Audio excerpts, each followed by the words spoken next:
Good morning सभी को।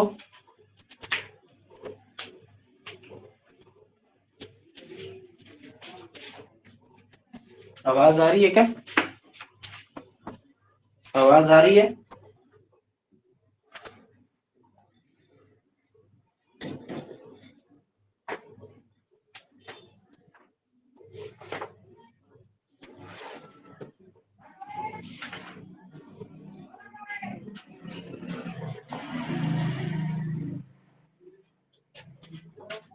हाँ जी, काफी बच्चे जुड़ गए अब तो। बताइए शाबाश, आवाज आ रही है?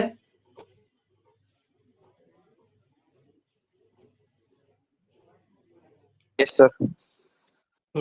ठीक है। और किसी बच्चे ने शायद चैट में भी लिखा है, 1 मिनट।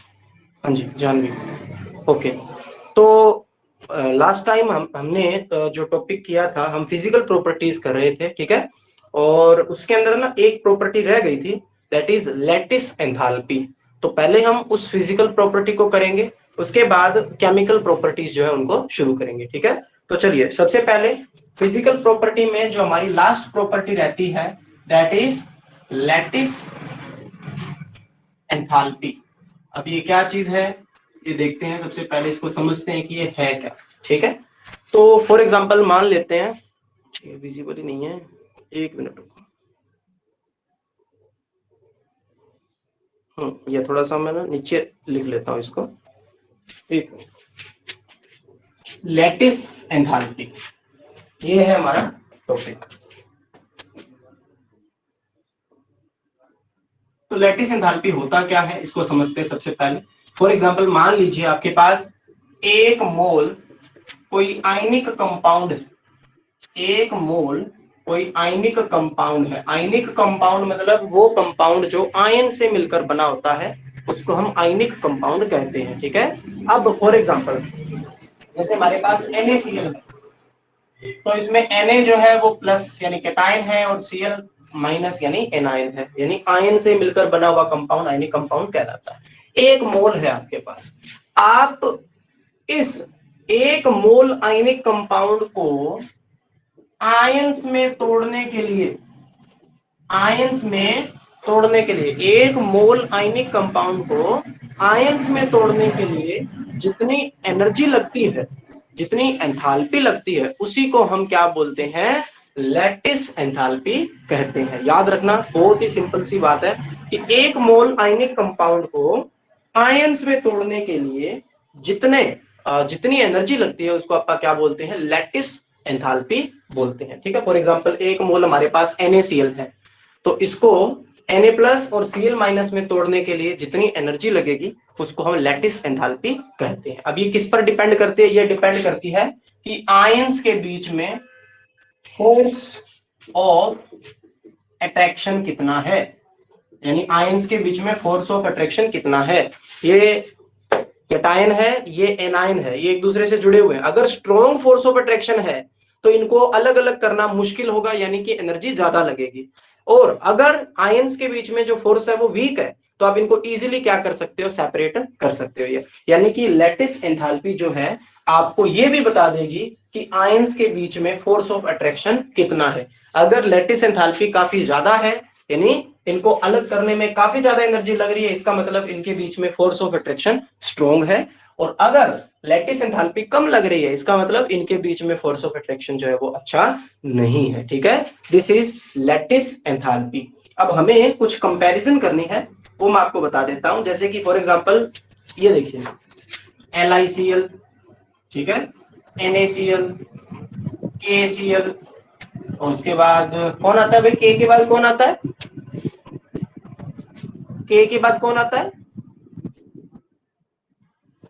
पोटेशियम के बाद कौन सा एलिमेंट आता है, एनीवन, कोई भी बताइए। रुबिडियम। हाँ जी, रुबिडियम, ठीक, रुबिडियम, RbCl, उसके बाद CsCl, और फ्रेंशियम तो रेडियो एक्टिव है, उसको पढ़ने की जरूरत नहीं है। तो अगर आपसे कोई पूछ ले कि भाई लैटिस एंथैल्पी जो है किसके केस में ज्यादा होगी, ध्यान से सुनिए। यहाँ LiCl है, यहाँ NaCl है, यहाँ KCl है, यहाँ RbCl, यहाँ CsCl है। तो आपसे पूछ ले कि लैटिस एंथैल्पी जो है किसके केस में ज्यादा होगी? तो आपका जो आंसर रहेगा वो रहेगा LiCl। LiCl की लैटिस एंथैल्पी सबसे ज्यादा, फिर NaCl, फिर KCl, फिर RbCl, और सबसे कम लैटिस एंथैल्पी जो लगेगी वो CsCl के लिए लगेगी। अब इसके पीछे रीजन क्या है, ध्यान से सुनिए। आपको पता है अप टू डाउन जाने पर साइज बढ़ता है, Cl तो फिक्स है सभी में, यानी Cl तो फिक्स है, तो यानी Cl जो है उसका साइज तो सभी में क्या है, सेम है। चेंज क्या चीज हो रही है, चेंज हो रहा है केटाइन वाला पार्ट।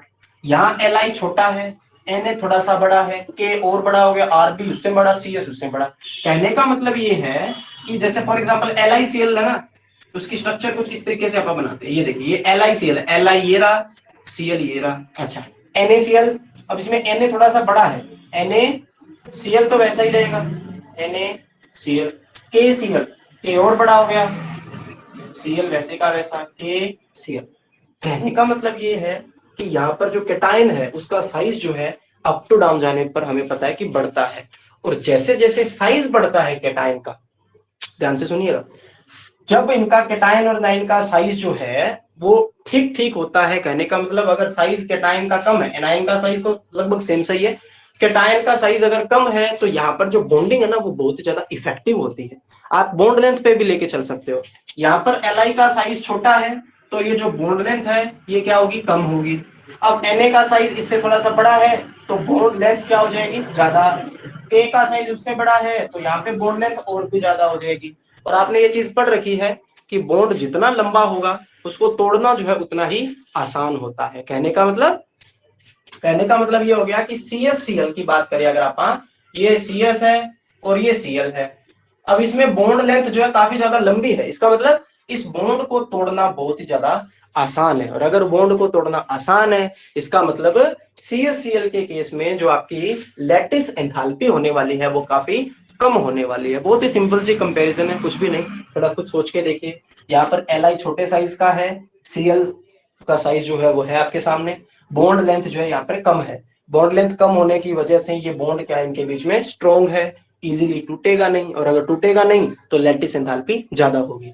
अच्छा Na का साइज थोड़ा सा बढ़ गया तो बॉन्ड लेंथ भी बढ़ गई, इस बॉन्ड को थोड़ा सा आसान हो गया, लैटिस एंथैल्पी कम हो जाएगी। इसको तोड़ना और भी आसान है, लैटिस एंथैल्पी और कम हो जाएगी। CsCl को तोड़ना तो बिल्कुल ही आसान है। तो अगर आपसे कोई पूछ ले कि भाई अप टू डाउन जाने पर, यानी LiCl से CsCl तक जाने पर लैटिस एंथैल्पी का क्या ट्रेंड रहता है, तो आप सिंपल सा फैक्ट कहोगे कि भाई जहां पर फोर्स ऑफ अट्रैक्शन अच्छी है वहां लैटिस एंथैल्पी ज्यादा लगती है, जहां फोर्स ऑफ अट्रैक्शन कम है वहां लैटिस एंथैल्पी जो है वो भी कम लगती है। ठीक है, बुक में क्या लिख रखा है, बुक में लिख रखा है कि अगर हमारे पास ये सिस्टम आ जाए LiCl, NaCl, KCl, तो ये कह रहा है कि जैसे जैसे केटाइन का साइज बढ़ता है वैसे वैसे फोर्स ऑफ अट्रैक्शन जो है केटाइन और एनाइन के बीच वो कम होने लग जाते हैं। ये देखिए जैसे जैसे केटाइन का साइज बढ़ता है, ये देखिए जैसे जैसे केटाइन का साइज बढ़ेगा वैसे वैसे केटाइन और एनाइन के बीच में जो फोर्स ऑफ अट्रैक्शन है वो क्या होने लग जाता है, कम होने लग जाता है। और अभी मैंने बताया कि अगर फोर्स ऑफ अट्रैक्शन कम है इसका मतलब लैटिस एंथैल्पी जो है वो भी कम लगेगी, सिंपल सी बात है। फोर्स ऑफ अट्रैक्शन जितना ज्यादा होगा उनको सेपरेट करना उतना ही ज्यादा मुश्किल होगा, यानी कि एनर्जी भी उतनी ही ज्यादा लगेगी। ठीक है, एक क्वेश्चन है आपके लिए, आप इसको थोड़ा सा दिमाग लगा के सोच के और मेरे को बताना। ठीक है, जिसको ये बात समझ में आई है वही नेक्स्ट क्वेश्चन का आंसर दे पाएगा। ये देखिए NaF, NaCl, NaBr, Na। अब यहाँ पे इनमें केटाइन जो है सेम है, जो केटाइन है वो क्या है, सेम है। चेंज कौन हो रहा है, एनायन चेंज हो रहा है। और आपको पता है F के नीचे होता है Cl, Cl के नीचे होता है Br, Br के नीचे होता है I, और अप टू डाउन जाने पर साइज बढ़ता है। मेरा क्वेश्चन ये है, और आप ऑडियो ऑन करके बताइएगा कि इनमें से फोर्स ऑफ अट्रैक्शन स्ट्रॉन्गेस्ट कहां पर है। लैटिस एंथैल्पी मैं अपने आप निकाल लूंगा, आप जस्ट ये बताइए कि फोर्स ऑफ अट्रैक्शन स्ट्रॉन्गेस्ट कहां पर है और वीकेस्ट कहां पर है, बताइए शाबाश। NaF is strongest। बिल्कुल सही, कामना ने आंसर दिया है। NaF जो है उसके अंदर फोर्स ऑफ अट्रैक्शन जो है वो स्ट्रॉन्गेस्ट है। रीजन, क्योंकि भाई देखो यहाँ पे Na सभी में सेम है, अब F का साइज यहाँ पे छोटा है, अगर साइज छोटा है एनायन के केस में भी सेम ही रहेगा। एनायन का साइज अगर छोटा है तो फोर्स ऑफ अट्रैक्शन बहुत ही अच्छा होगा, और अगर यहाँ पे फोर्स ऑफ अट्रैक्शन स्ट्रॉन्गेस्ट है तो इनको सेपरेट करना बहुत ही ज्यादा मुश्किल होगा। इसका मतलब यहाँ पे लैटिस एंथैल्पी जो है सबसे ज्यादा होने वाली है। फिर अगर आप NaI की बात करें तो यहाँ पर फोर्स ऑफ अट्रैक्शन जो है वो वीक है, और अगर फोर्स ऑफ अट्रैक्शन वीक है इसका मतलब इनको सेपरेट करना आसान है, और अगर आप इनको सेपरेट कर सकते हो तो लैटिस एंथैल्पी जो लगेगी वो क्या लगेगी, काफी कम लगेगी। ठीक है, ये चीज समझ में आई क्या? ये क्लियर है यहां तक? यहां तक क्लियर? बताइए शाबाश, कोई डाउट यहां तक? Any doubt?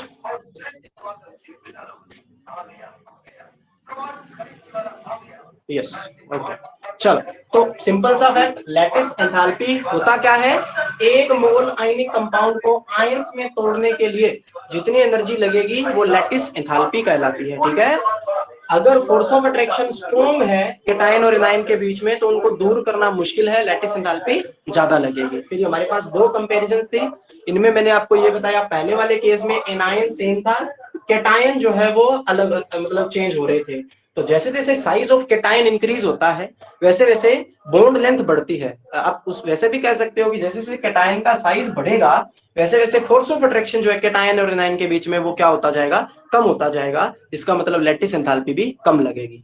तो LiCl के केस में सबसे ज्यादा लैटिस एंथैल्पी, CaCl के केस में सबसे कम लैटिस एंथैल्पी। सेम यहाँ पे भी वही रूल लगाना है, यहाँ पे केटायन सेम है, एनायन अलग अलग है, यानी यहाँ पे F है, यहाँ Cl है, यहाँ Br है, यहाँ I है।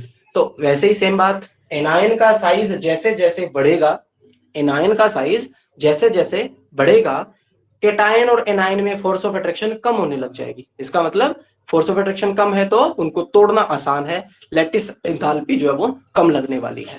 क्लियर है? ठीक, ठीक है, ठीक है, ओके। चलो, तो अब हम नेक्स्ट करने वाले हैं केमिकल प्रॉपर्टीज, जो हमारा आज का पहला टॉपिक था, केमिकल प्रॉपर्टीज। ये तो आपका हो गया लैटिस एंथैल्पी, पढ़ोगे समझ में आ जाएगा, इतना ज्यादा कुछ है नहीं खास इसमें, बहुत ही आसान सी चीज है। आज हम जो है केमिकल प्रॉपर्टीज को शुरू करते हैं। तो देखिए भाई, केमिकल प्रॉपर्टीज, और केमिकल प्रॉपर्टीज में सबसे पहली बात जो बुक के अंदर लिखी गई है वो ये कि जो एल्कली मेटल्स होते हैं वो हाईली रिएक्टिव होते हैं। कहने का मतलब ये बहुत ही ज्यादा रिएक्टिव होते हैं। अब रिएक्टिव होने के पीछे रीजन क्या है भाई, कोई बताएगा क्या?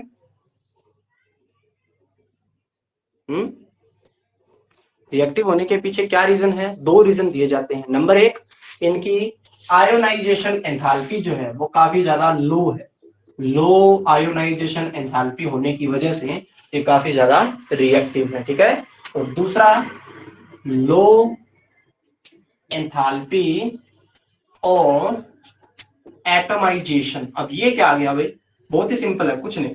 अगर आपको मेल्टिंग और बॉइलिंग पॉइंट याद है तो मैंने आपको वहां पे बताया था कि एक क्रिस्टल के अंदर ये जो है ये एटम्स है, ये जैसे मान लो सोडियम का क्रिस्टल है तो ये सोडियम के एटम्स है। अब सोडियम, हर एक सोडियम के पास एक एक वैलेंस इलेक्ट्रॉन है, तो ये एक दूसरे के साथ जो है मेटालिक बॉन्ड की फॉर्मेशन करते हैं with the help of valence electron. कहा था मैंने, एक एक वैलेंस इलेक्ट्रॉन होने की वजह से इनके बीच में जो फोर्स ऑफ अट्रैक्शन है वो काफी ज्यादा कम होता है, इसलिए इनको सेपरेट करना आसान होता है। तभी मैंने कहा था कि इनका मेल्टिंग पॉइंट और बॉइलिंग पॉइंट लो होता है। वही चीज है एंथैल्पी ऑफ एटमाइजेशन। एक क्रिस्टल के अंदर सारे के सारे एटम्स को सेपरेट करने के लिए जो एनर्जी लगती है उसको अपन बोलते हैं एंथैल्पी ऑफ एटमाइजेशन। से मान लीजिए ये सोडियम का क्रिस्टल है, तो ये सोडियम के एटम से मिलकर बना हुआ होगा, सारे के सारे सोडियम के एटम्स को अलग अलग कर दो, सेपरेट कर दो, उसके लिए जितनी एनर्जी लगेगी वो कहलाएगा आपका एंथैल्पी ऑफ एटमाइजेशन। तो अभी मैंने बताया कि एल्कली मेटल्स के बीच में जो एटम्स के बीच में जो फोर्स होता है वो वीक होता है। इसका मतलब इनको सेपरेट करना आसान है, और अगर सेपरेट करना आसान है तो जो एंथैल्पी लगेगी वो भी क्या लगेगी, लो लगेगी। तो दो रीजन है जिनकी वजह से ये हाईली रिएक्टिव होते हैं, एक आपका ये लो आयोनाइजेशन एंथैल्पी और दूसरा लो एंथैल्पी ऑफ एटमाइजेशन। ठीक है, अब बाई चांस अगर आपसे कोई पूछ ले कि भाई लिथियम से सीजियम तक जब आप आ जाते हैं तो केमिकल रिएक्टिविटी पे क्या फर्क पड़ता है, तो उसका भी आंसर आपको पता होना चाहिए। ये देखिए, आप लिथियम से जब सीजियम तक जाते हो, LiNaKRbCs, जब आप लिथियम से सीजियम तक जाते हो तो रिएक्टिविटी पे क्या फर्क पड़ता है? तो जब आपकी रिएक्टिविटी की बात हो तो सीधा चला जाओ आयोनाइजेशन एंथैल्पी पर। यानी मेटल्स की रिएक्टिविटी जो है ना, इस बात पे डिपेंड करती है कि इजीली इलेक्ट्रॉन लूज कौन करता है। तो बताइए भाई, इनमें से किससे इलेक्ट्रॉन निकालना आसान है? किसकी आयोनाइजेशन एंथैल्पी सबसे कम है इनमें से? बताइए शाबाश। Any answer? सीजियम की, बिल्कुल सही। सीजियम की आयोनाइजेशन एंथैल्पी यहाँ पर सबसे कम होने वाली है। रीजन क्या है इसके पीछे? क्योंकि भाई इसका साइज ही काफी बड़ा है सीजियम का, तो साइज बड़ा है तो इलेक्ट्रॉन निकालना क्या है, बहुत ही ज्यादा आसान है। ठीक है, तो रिएक्टिविटी जो है वो पूरा का पूरा किस पे डिपेंड करेगी? आयोनाइजेशन एंथैल्पी पे। आयोनाइजेशन एंथैल्पी जितनी कम होगी रिएक्टिविटी उतनी ही ज्यादा होगी। सिंपल सी बात है भाई, कि जिसको इलेक्ट्रॉन देने के लिए एनर्जी कम देनी पड़ेगी, अपने आप इलेक्ट्रॉन, ये सीजन तो अपने आप इलेक्ट्रॉन एमिट कर देता है, थोड़ी सी इसके ऊपर एनर्जी मिलती है ना तो अपने आप इलेक्ट्रॉन निकाल देता है। तो इसकी आयोनाइजेशन एंथैल्पी कम है, इसका मतलब इसकी रिएक्टिविटी ज्यादा है। लिथियम, लिथियम की आयोनाइजेशन एंथैल्पी जो है हाई है, मतलब इलेक्ट्रॉन निकालने के लिए एनर्जी काफी ज्यादा देनी पड़ेगी, इसका मतलब इसकी जो रिएक्टिविटी है वो काफी कम है। रिएक्टिविटी क्या है इसकी? काफी कम है। अगर आपसे पूछ ले अप टू डाउन जाने पर रिएक्टिविटी बढ़ती है या घटती है, क्या आंसर होगा? लिथियम से सीजियम तक जाने पर रिएक्टिविटी बढ़ती है या घटती है, क्या आंसर होगा? क्या आंसर होगा बताइए। हाँ जी, डिक्रीज होती है। डिक्रीज? किसने आंसर दिया? इंक्रीज होती है सर।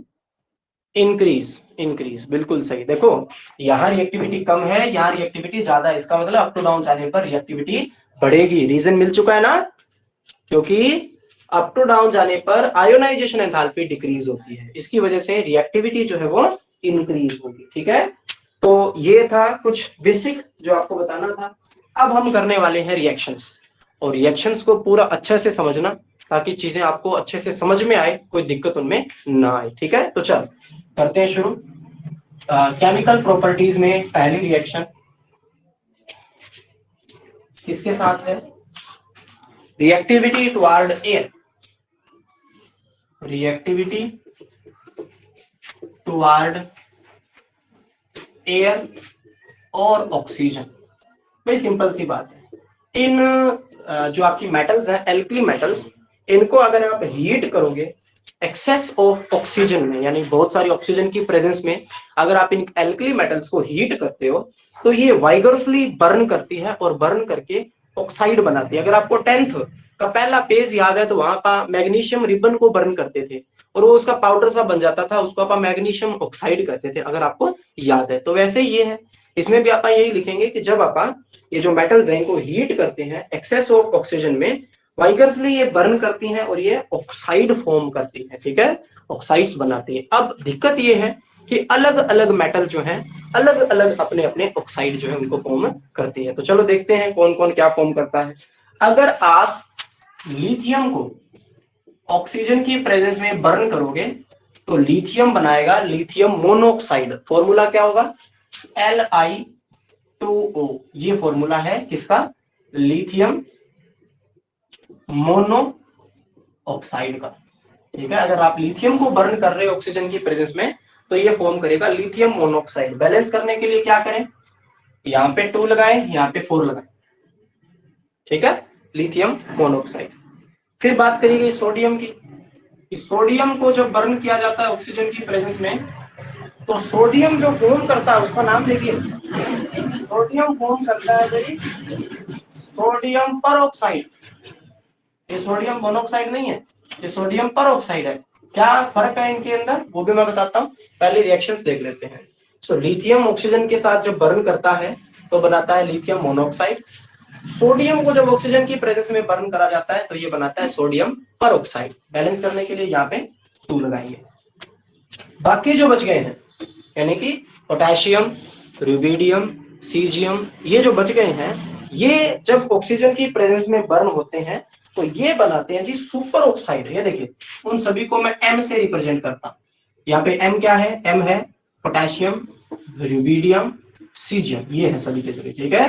तो इनको जब बर्न किया जाता है ऑक्सीजन की प्रेजेंस में तो ये बनाते हैं जी, ये इस टाइप का क्या बनाते हैं, इस टाइप का बनाते हैं जी सुपर ऑक्साइड। Super oxide. अब इनमें फर्क क्या है, इन तीनों चीजों में फर्क क्या है। जो आपका मोनोऑक्साइड है, जो आपका मोनोऑक्साइड है उसके अंदर ये आपका मोनोऑक्साइड आयन प्रेजेंट होता है। देखिए सिंपल सी बात है, एल्कली मेटल आपकी जहां पे भी दिख जाए उसके ऊपर +1 चार्ज होता है, ये चीज याद रखना आप, ठीक है। जैसे ये तो आपने बैलेंस करने के लिए लगाया है, यहाँ पे जो Li है इस एक Li पे होता है प्लस का 1 चार्ज, तो 2 पे कितना होगा प्लस का 2, इस O पे कितना हो गया -2। तो यानी लिथियम मोनोऑक्साइड में जो आयन प्रेजेंट है वो है O-2 आयन, इसको बोला जाता है ऑक्साइड आयन, ठीक है। या फिर मोनोऑक्साइड आयन भी कह सकते हो, या फिर आप ऑक्साइड आयन जो है वो भी इसको कह सकते हो, ठीक है। अच्छा, जो आपका सोडियम परऑक्साइड है इसमें क्या प्रेजेंट है आप खुद देखिए और खुद बताइए। एक Na पे प्लस चार्ज होता है तो 2 पे +2, 2 Na पे +2 है तो O2 पे क्या चार्ज है -2। तो यानी कि आपका जो सोडियम परऑक्साइड है इसमें कौन सा आयन प्रेजेंट है, O2 तो है लेकिन इसके ऊपर -2 चार्ज है, इसको बोला जाता है पर ऑक्साइड आयन, इसको पर ऑक्साइड आयन कहा जाता है। इसमें अगर आप देखें, इसमें आप बता सकते हो क्या, इसमें बता सकते हो O2 पे क्या चार्ज है, MO2 में बता सकता है कोई। जैसे ऊपर वाले मैंने बताए हैं, लिथियम मोनोऑक्साइड में ऑक्साइड आयन प्रेजेंट है O-2 वाला, सोडियम परऑक्साइड में परऑक्साइड आयन प्रेजेंट है, O2 के ऊपर -2 चार्ज है, यहाँ पे O पे -2, यहाँ पे O2 पे -2। अच्छा, यहाँ पे बता सकता है कोई, -1। O2 पे माइनस है, वेरी गुड, क्योंकि एल्कली मेटल पे तो प्लस चार्ज है, तो इस पे अगर प्लस है तो O2 पे आ गया माइनस। तो जब O2 पे माइनस चार्ज होता है तो उस आयन को बोला जाता है superoxide ion, super oxide ion. ये चीजें हैं जो इसके बारे में जो है हमने डिटेल के अंदर पढ़ना है। पहली बात जो पेपर में बहुत बार पूछा जाता है कि कौन सा मेटल बर्न करके क्या बनाता है, तो ये चीज याद रखना, लिथियम बर्न करके लिथियम मोनोऑक्साइड, सोडियम बर्न करके सोडियम परऑक्साइड, और ये जो आपका है KRbNCS ये बर्न करके सुपर ऑक्साइड जो इनकी फॉर्मेशन करते हैं। फिर आपसे पूछ ले कि फर्क क्या है भाई, तो आप कहोगे कि लिथियम मोनोऑक्साइड में ऑक्साइड आयन प्रेजेंट होता है O-2, सोडियम परऑक्साइड में O2-2 परऑक्साइड आयन प्रेजेंट होता है, और ये जो है आपके सुपर ऑक्साइड, इनमें सुपर ऑक्साइड आयन प्रेजेंट होता है, O2 के ऊपर क्या चार्ज है माइनस चार्ज है। अब फिर ये क्वेश्चन भी आता है कि भाई क्यों लिथियम मोनोऑक्साइड ही क्यों बना रहा है, सोडियम परऑक्साइड ही क्यों बना रहा है, पोटेशियम रुबिडियम एंड सीजियम जो है वो सुपर ऑक्साइड ही क्यों बना रहे हैं। तो चलिए इसके बारे में जानते हैं। क्या रिएक्शंस क्लियर है, यहां तक रिएक्शंस क्लियर है क्या, बताइए। हाँ जी, रिएक्शंस क्लियर है ये,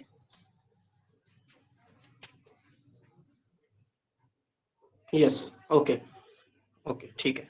चल, तो ये रिएक्शंस थी। अब हमें ये जानना है कि भाई लिथियम मोनोऑक्साइड ही क्यों बनाता है, सोडियम परऑक्साइड ही क्यों बनाता है, और आपका जो ये पोटेशियम रुबिडियम सीजियम जो है ये आपके सुपर ऑक्साइड ही क्यों बनाते हैं। तो चलिए जानते हैं भाई इसके पीछे क्या रीजन है। तो ये चीज आपको पता होनी चाहिए कि केमिस्ट्री के अंदर ये फैक्ट है कि एक छोटा कैटायन एक छोटे एनायन को ही स्टेबलाइज कर सकता है, और एक बड़ा कैटायन एक बड़े एनायन को ही स्टेबलाइज कर सकता है, ठीक है। अगर साइज के हिसाब से मैं आपको बताऊं तो जो आपका O-2 आयन है जिसको आप ऑक्साइड आयन कहते हैं ये सबसे छोटा है, स्मॉलेस्ट। फिर आपका आता है O2-2, ये जो आयन है आपका ये ठीक ठीक साइज का, यानी इससे बड़ा है तो कह देंगे आप बिगर, ठीक है, ये बड़ा है। O2-2 आयन कौन सा, ये परऑक्साइड आयन है, ठीक है। और O2- जो सुपर ऑक्साइड आयन है वो लार्जेस्ट साइज का होता है, ठीक है, लार्जेस्ट साइज का होता है। तो अब बात आती है कि भाई लिथियम ऑक्साइड ही क्यों बनाता है, तो आप खुद बताइए।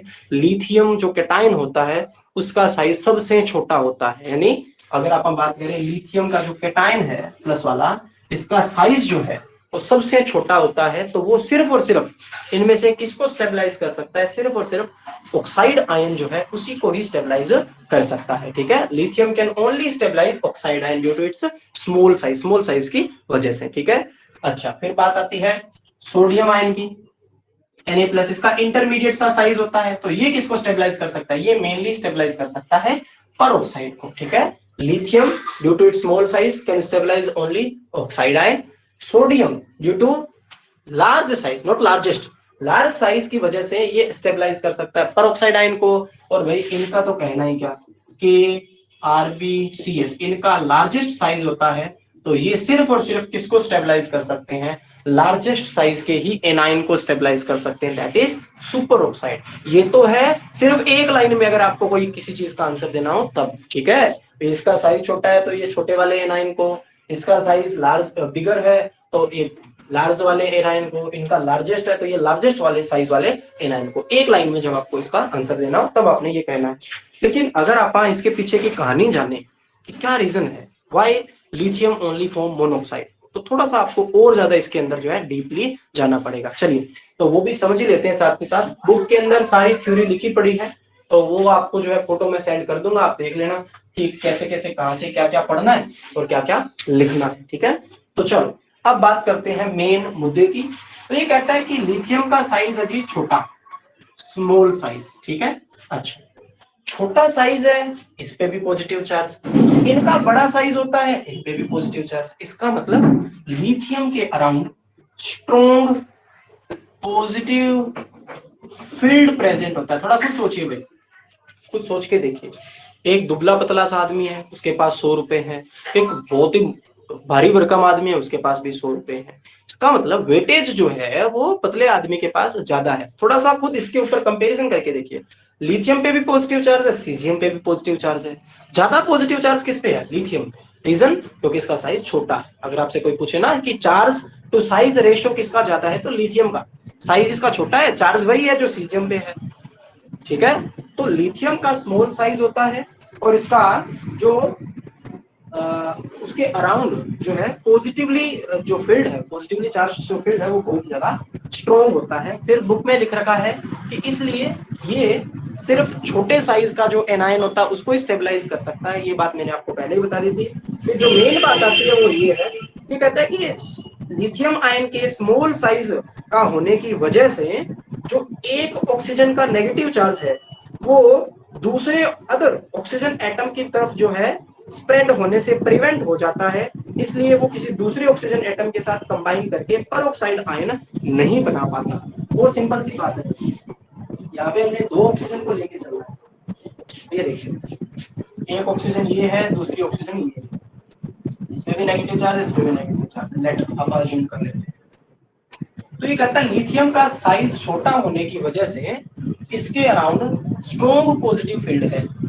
तो ये जो लिथियम है ना, ये इस ऑक्सीजन को स्ट्रॉन्गली अट्रैक्ट करता है अपनी तरफ। इसका negative charge another oxygen atom की तरफ ये स्प्रेड होने ही नहीं देता। क्यों? क्योंकि इसके पास स्ट्रॉन्ग पॉजिटिव फील्ड है, तो ये इसको अपनी तरफ अट्रैक्ट कर लेगा। कितने ऑक्सीजन अट्रैक्ट है? सिर्फ एक। तो जब एक ऑक्सीजन होता है तो उसके ऊपर -2 चार्ज होता है और उसको आप क्या बोलते हैं? ऑक्साइड आयन कहते हैं। आप सभी को पता है इस चीज का। तो आपके ऊपर है, आप अगर डिटेल में चीजों को याद करोगे तो वो भी आपके ऊपर है। आप सिंपली याद रखना चाहते हो लिथियम का छोटा साइज होता है, तो छोटे साइज के ही एनायन को स्टेबलाइज कर सकता है। दैट इज, बस बात खत्म। That is it. ठीक है, डिटेल में जाओगे थोड़ा सा और सीखने को मिलेगा कि लिथियम के स्मॉल साइज का होने की वजह से इसके अराउंड स्ट्रॉन्ग पॉजिटिव फील्ड होता है। तो ये सिर्फ ये प्रिवेंट कर देता है कि इस ऑक्सीजन का जो नेगेटिव चार्ज है वो अनदर ऑक्सीजन की तरफ ना जाए, यानी ये ऑक्सीजन इसके साथ जुड़ ना पाए। लिथियम के positive field, strong positive field होने की वजह से क्या फर्क पड़ता है कि ये ऑक्सीजन इसके साथ जुड़ नहीं पाता है। अगर ये ऑक्सीजन इसके साथ जुड़ेगा नहीं, इसका मतलब ये बनेगा नहीं। ये क्या है? पेरोक्साइड। ये नहीं बनेगा तो क्या बनेगा? सिर्फ यही ऑक्सीजन लिथियम के साथ जुड़ पाएगी। इसका मतलब यही रीजन है कि लिथियम जो है मोनोऑक्साइड की फॉर्मेशन क्यों करता है। Due to its small size, it has strong positive field around it. Strong positive field होने की वजह से एक ऑक्सीजन का जो नेगेटिव चार्ज है वो अनदर ऑक्सीजन एटम की तरफ स्प्रेड नहीं होता। इसका मतलब ये इसी के साथ जुड़ के रहता है, इसीलिए ये लिथियम जो है मोनोऑक्साइड के में प्रेजेंट होता है। इसमें क्या लिख रखा है मैं देख के बताता हूँ आपको। इसमें लिख रखा है इसलिए एक ऑक्सीजन दूसरे ऑक्सीजन के साथ कंबाइन होकर परऑक्साइड आयन की फॉर्मेशन नहीं करते। ठीक है, सोडियम आयन लार्ज साइज का होता है। अब देखो जो सोडियम है इससे थोड़ा सा लार्ज है, अगर साइज लार्ज है तो उतना स्ट्रॉन्ग पॉजिटिव फील्ड नहीं है जितना लिथियम के पास था। यानी इसके केस में जो पॉजिटिव फील्ड है Na के अराउंड वो थोड़ा सा क्या होता है, वीक होता है, क्योंकि साइज बढ़ गया। साइज बढ़ गया ना, साइज ही बढ़ा है, चार्ज तो उतना ही है जितना लिथियम पे था। Na का साइज लार्ज है, इसकी वजह से इनके अराउंड जो पॉजिटिव फील्ड होता है वो क्या होता है, वीक होता है। तो ये एक ऑक्सीजन के नेगेटिव चार्ज को दूसरी ऑक्सीजन की तरफ स्प्रेड होने से प्रिवेंट नहीं कर सकते। इसका मतलब ये ऑक्सीजन इसके साथ जुड़ जाएगा और क्या बन जाएगा, O2 -2 यानी कि परऑक्साइड आयन बन जाएगा। Due to larger size sodium के अराउंड वीक पॉजिटिव फील्ड होता है और वीक पॉजिटिव फील्ड एक ऑक्सीजन को प्रिवेंट नहीं कर सकता है कि वो दूसरे के साथ जो है बॉन्ड बना ले। लिथियम में तो स्ट्रॉन्ग पॉजिटिव फील्ड था, तो उसकी वजह से ये ऑक्सीजन इसकी तरफ जो है बढ़ा ही नहीं था, ये इसने इसी के साथ बॉन्ड बना लिया था। सोडियम का लार्ज साइज होने की वजह से इसके अराउंड वीक पॉजिटिव फील्ड है, वीक पॉजिटिव फील्ड इस ऑक्सीजन को रोक नहीं पाएगा, ये ऑक्सीजन इसके साथ जुड़ जाएगा और क्या बन जाएगा, परऑक्साइड आयन। इसी वजह से सोडियम जो है वो किस फॉर्म में पाया जाता है, सोडियम परऑक्साइड जो है उसकी फॉर्म में पाया जाता है। ठीक है, और अगर बात करें अपन लार्ज साइज की, फिर ये कहता है कि on the other hand because of large size of K plus, Rb plus and Cs plus ion, positive field is very weak and allow even peroxide ion to combine with another oxygen atom to form super oxide ion. Simple है, कुछ नहीं। पहले में कह दिया lithium का small size है, उसके अराउंड स्ट्रॉन्ग पॉजिटिव फील्ड होता है, वो एक ऑक्सीजन को प्रिवेंट करता है दूसरे ऑक्सीजन की तरफ ना जाने में, लिथियम सिर्फ मोनोऑक्साइड बनाता है। सोडियम का लार्ज साइज है, इसके अराउंड वीक पॉजिटिव फील्ड होता है, इसका मतलब ये इसको प्रिवेंट नहीं कर पाएगा, इसके साथ जुड़ने से दोनों जुड़ जाएंगे, O2 -2 आयन बन जाएगा। और आपके जो ये है तो सबसे लार्ज साइज के, इनके अराउंड तो पॉजिटिव फील्ड बहुत ही ज्यादा वीक होता है। तो सिंपल सी बात है, अगर पॉजिटिव फील्ड वीक है तो एक ऑक्सीजन जो है वो दूसरे ऑक्सीजन के साथ जुड़ करके कंबाइंड फॉर्म में ही इनके साथ जुड़ने वाली है, और वो किस फॉर्म में जुड़ने वाली है, सुपर ऑक्साइड की फॉर्म में, सुपर ऑक्साइड आयन की फॉर्म में। ठीक है, so these are the reason why lithium form monoxide, sodium form peroxide and ये Rb एंड Cs ये क्या फॉर्म करते हैं, आपके सुपर ऑक्साइड फॉर्म करते हैं। जिन बच्चों को ज्यादा डिटेल में नहीं जाना है वो सिंपल याद रखें, स्मॉल साइज होने की वजह से लिथियम स्मॉल एनायन को स्टेबलाइज कर सकता है, इसलिए लिथियम मोनोऑक्साइड ही बनाता है। लार्ज साइज होने की वजह से सोडियम जो है लार्ज साइज के एनायन को स्टेबलाइज कर सकता है, इसलिए सोडियम परऑक्साइड बनाता है। इनका लार्जेस्ट साइज होने की वजह से ये लार्जेस्ट साइज के ही एनायन को स्टेबलाइज कर सकते हैं, इसलिए ये जो है आपके Rb एंड Cs ये सुपर ऑक्साइड जो है यही फॉर्म करते हैं। ठीक है, अच्छा एक ये प्रॉपर्टी होगी भाई। दूसरी प्रॉपर्टी है रिएक्टिविटी टुवर्ड वाटर, पानी की तरफ रिएक्टिविटी। तो देखते हैं आप बताइए एल्कली मेटल्स पानी के साथ कैसे रिएक्ट करते हैं। आगे वाली प्रॉपर्टीज आसान है, आगे वाली जो प्रॉपर्टीज है वो बिल्कुल आसान है, और ये भी आसान ही है, ज्यादा मुश्किल नहीं है। थोड़ा सा आप अगर डिटेल में समझते हो चीजें तो समझ में आने वाली बात है। क्या कहता है, दूसरी प्रॉपर्टी है रिएक्टिविटी टुवर्ड वाटर, पानी के साथ रिएक्टिविटी। तो आप सभी ने पढ़ रखा है एल्कली मेटल्स जो है वो पानी के साथ रिएक्ट करके क्या बनाते हैं, हाइड्रोक्साइड्स बनाते हैं, और साथ में हाइड्रोजन गैस जो है वो भी रिलीज करते हैं। ठीक है, आपने 10th में ये में भी पढ़ा हो कि एल्कली मेटल्स की रिएक्शन जब आप पानी के साथ करवाते हैं तो एक तो वो अपने हाइड्रोक्साइड्स बनाते हैं और दूसरा हाइड्रोजन गैस जो उसको रिलीज भी करते हैं। ये देखिए, ये आपकी कोई एल्कली मेटल है, इसकी पानी के साथ रिएक्शन करवा रहे हैं तो एक तो बन जाएगा उनका हाइड्रोक्साइड MOH। अब देखो इसमें एल्कली मेटल पे तो पॉजिटिव चार्ज होता है तो OH पे नेगेटिव चार्ज होता है, प्लस में हाइड्रोजन गैस की वोल होती है, ये आप सभी को पता है। ठीक है, बैलेंस करने के लिए क्या करना होगा, बैलेंस करने के लिए यहाँ पे 2 लगाना होगा, बस यहाँ पे 2 लगाने से बात बन जाएगी क्या, नहीं, यहाँ पे भी 2 लगेगा और यहाँ पे भी 2 लगेगा। अब चेक करके देखना कि बैलेंस है या फिर नहीं। बैलेंस है क्या क्या रिएक्शन बैलेंस है? 2m 2h 2h, ठीक है, बैलेंस है ना? सिंपल सी बात है भाई, मेटल की रिएक्शन, एल्कली मेटल्स की रिएक्शन जब आप पानी के साथ करवाओगे तो एक तो वो अपना हाइड्रोक्साइड बनाएंगे और एक हाइड्रोजन गैस जो है उसको रिलीज करेंगे। एग्जांपल लेके देख लेते हैं। ये देखिए, सोडियम को पानी में डाल दो, ये रिएक्शन तो आपने कितनी बार करी है, क्या बन जाएगा? NaOH प्लस में H2। बैलेंस करने के लिए यहाँ भी 2, यहाँ भी 2 और यहाँ पे भी 2 लग जाएगा, ठीक है। तो ये है रिएक्टिविटी टुवर्ड वाटर। और आपने सभी ने ये पढ़ रखा है कि ये जो रिएक्शंस होती हैं ये इतनी ज्यादा एक्सोथर्मिक होती हैं, इन रिएक्शंस में अंदर इतनी ज्यादा हीट निकलती है कि जो हाइड्रोजन गैस है ये फायर कैच कर लेती है, ठीक है।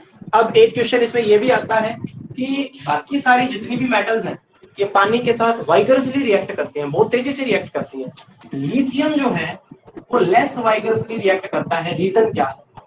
ये क्वेश्चन बहुत बार पूछा गया है कि why lithium react less vigorously with water. तो इसका आंसर मैं आपको बता देता हूं। इसका आंसर है कि लिथियम लेस वाइगरसली इसलिए रिएक्ट करता है क्योंकि एक तो इसका स्मॉल साइज है, एक तो इसका स्मॉल साइज है, ठीक है, और दूसरा इसकी हाइड्रेशन एंथैल्पी जो है वो काफी ज्यादा हाई होती है। आप सभी को पता है स्मॉल साइज वाले आयन की हाइड्रेशन एंथैल्पी क्या होती है? सबसे ज्यादा होती है। तो ये दो रीजन है जिसकी वजह से Li जो है वो लेस वाइगरसली रिएक्ट करता है वाटर के साथ। क्लियर है यहां तक? क्या यहां तक क्लियर है? बताइए बताइए, शाबाश।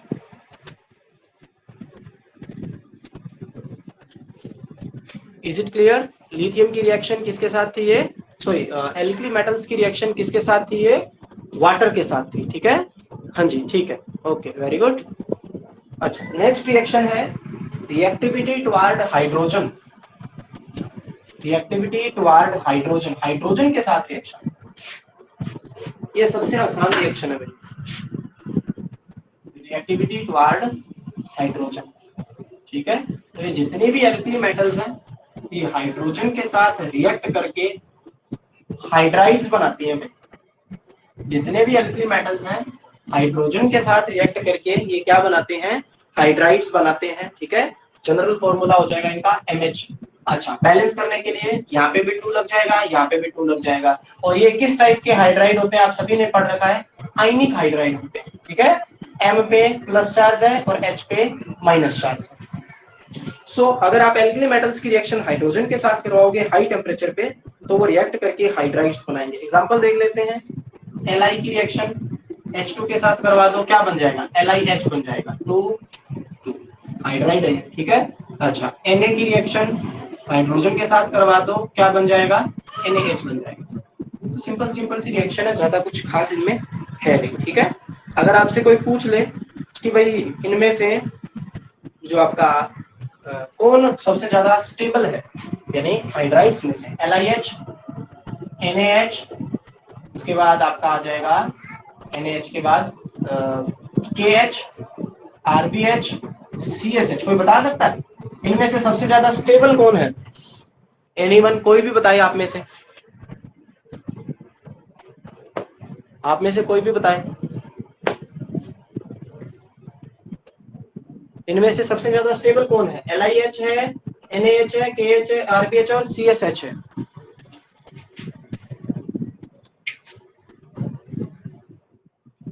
निशिता ने क्या बताया है? LiH, वेरी गुड, यही है सबसे ज्यादा स्टेबल LiH। रीजन साइज, याद आ गया ना? यार CS का साइज काफी बड़ा है, H का साइज छोटा है, बॉन्ड लेंथ सबसे ज्यादा है, तोड़ना आसान है। ये सबसे लेस स्टेबल होगा, ये सबसे ज्यादा स्टेबल होगा, फोर्स ऑफ अट्रैक्शन वहां ज्यादा। चलिए भाई, आज इतना ही करेंगे, ठीक है। कल बाकी की जो प्रॉपर्टीज है वो कल देखेंगे, और जितना भी काम आपका ये हुआ है इतना आप अच्छे से करते रहें, साथ के साथ जो है पढ़ते रहें, ठीक है। कोई भी डाउट्स हो तो वो भी साथ के साथ जो है लेते रहे और होमवर्क कंप्लीट करते रहे। आज 5 बच्चों को मैंने कहा है उनकी नोटबुक इवनिंग तक मेरे पास आ जानी चाहिए।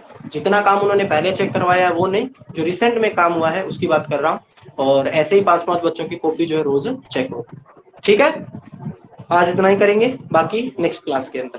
थैंक यू, आप लीव कर सकते हो।